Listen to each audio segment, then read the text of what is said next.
C'est policière à Orléans, dans un des quartiers populaires de l'agglomération orléanaise, qu'une poignée de militants communistes de la Fédération du Loiret du Parti communiste français ont commencé la destruction des tracts et invitant les passants à remplir le questionnaire que demande le peuple. Cette consultation populaire des communistes ayant comme objectif, selon eux, de comprendre et de savoir quelles sont les aspirations réelles des citoyens et ce qu'ils attendent des politiques et des organisations politiques et de leurs élus. Cette consultation citoyenne viserait aussi au final à choisir un candidat commun de la gauche qui s'engagerait à respecter les promesses électorales et à mettre en œuvre le programme politique du gouvernement pour lequel les Français voteraient majoritairement. Ce ne sont pas moins d'une soixantaine de questions qui sont soumises à la population dont ils espèrent qu'au moins 500 000 rempliront le dit questionnaire. En septembre prochain, à l'issue de cette consultation des Français, ils seraient appelés à désigner le futur candidat commun de la gauche à l'élection présidentielle de 2017. Quelle est la démarche du Parti communiste concernant cette consultation du peuple? Écoutez, on prépare bien sûr tout le monde 2017. Beaucoup parlent des candidats, qui sera candidat, qui ne le sera pas.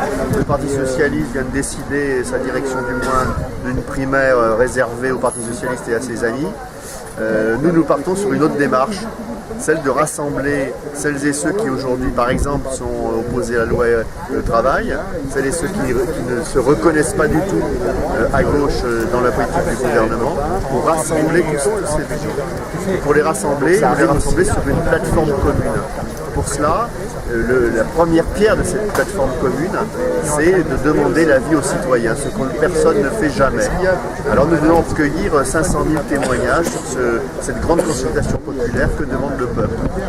Sur la base de cela, à l'automne, nous organiserons, après le dépouillage de l'ensemble de ces questionnaires, que nous voulons 500 000, près de 10 000 dans le Loiret, à l'issue de cela, on organisera une grande votation citoyenne.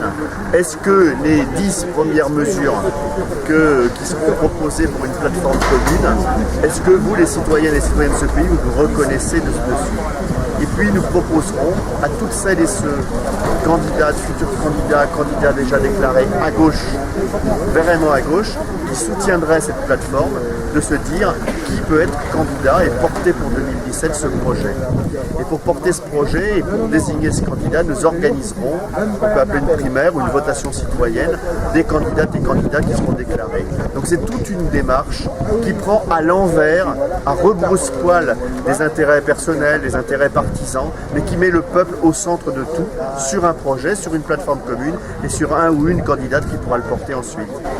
Autrement dit, si je résume, le choix de celui qui portera les couleurs de la gauche sera décidé par les citoyens. Exactement.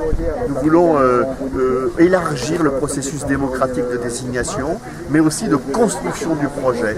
Parce que les gens le disent d'ailleurs, ils en ont assez de voter pour des candidats qui ensuite appliquent une autre politique que celle pour laquelle ils ont été élus. Et donc il faut partir des citoyens, continuer avec les citoyens et revenir avec les citoyens jusqu'à la désignation effectivement de nos candidats. Est-ce qu'il faut opter pour un régime parlementaire au lieu d'un régime présidentiel? C'est une question parmi toutes celles qui sont posées dans votre questionnaire. La présidentialisation de la vie politique en France atténue la démocratie, porte du mal à la démocratie française.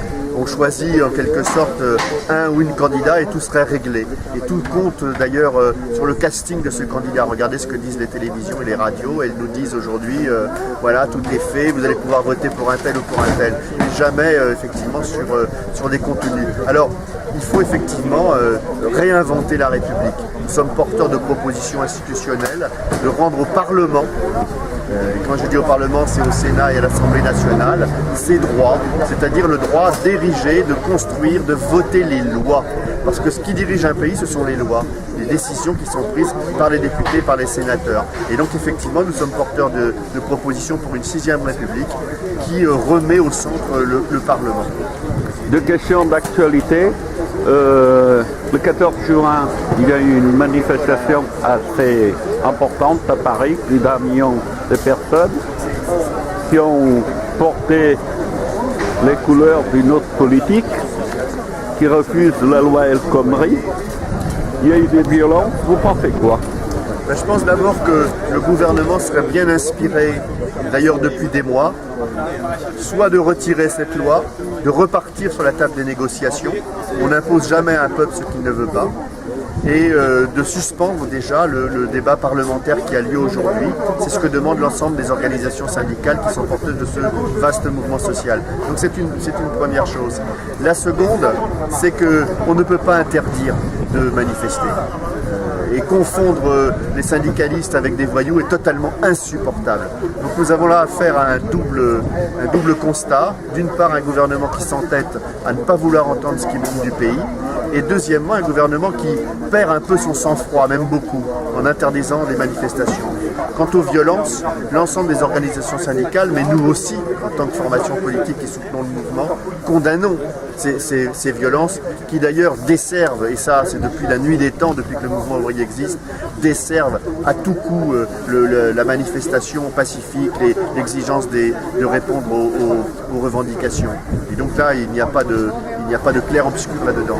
Ce qu'il faut aujourd'hui, pour en sortir, c'est revenir à négocier, c'est retirer, rediscuter notamment cet article 2 de la loi dont les organisations syndicales, mais un immense mouvement majoritaire dans ce pays ne veut pas. Une autre question, mais celle-là elle porte sur les prochaines manifestations du 23 et 28 juin. Le Parti communiste y soit présent? Ce sont, je rappelle, les organisations syndicales qui organisent les manifestations. Nous y sommes pour les soutenir. Nous soutiendrons. Il y a un communiqué qui a été rédigé hier par la direction du Parti communiste que vous pouvez vous fournir et que vous pouvez éditer, et qui dit bien sûr que, d'une part, la condamnation des violences, mais d'autre part, que la responsabilité que les manifestations se passent pacifiquement est du rôle de l'État. Et ça, c'est dans la Constitution. On ne peut pas, ce serait la première fois d'ailleurs depuis la guerre d'Algérie qu'on interdirait de manifester dans ce pays, ce qui est totalement insupportable. Nous soutiendrons bien sûr ces manifestations. Des mesures doivent être prises pour la sécurité des manifestants et bien sûr de tout ce qui se passe autour. Et vous avez pu remarquer comme moi qu'à Orléans, contrairement à Paris, il n'y a pas de violence. Ce qu'on est capable de faire à Orléans, dans bien d'autres villes de province où les manifestations se déroulent pacifiquement, l'État doit être en capacité de l'assumer à Paris comme ailleurs.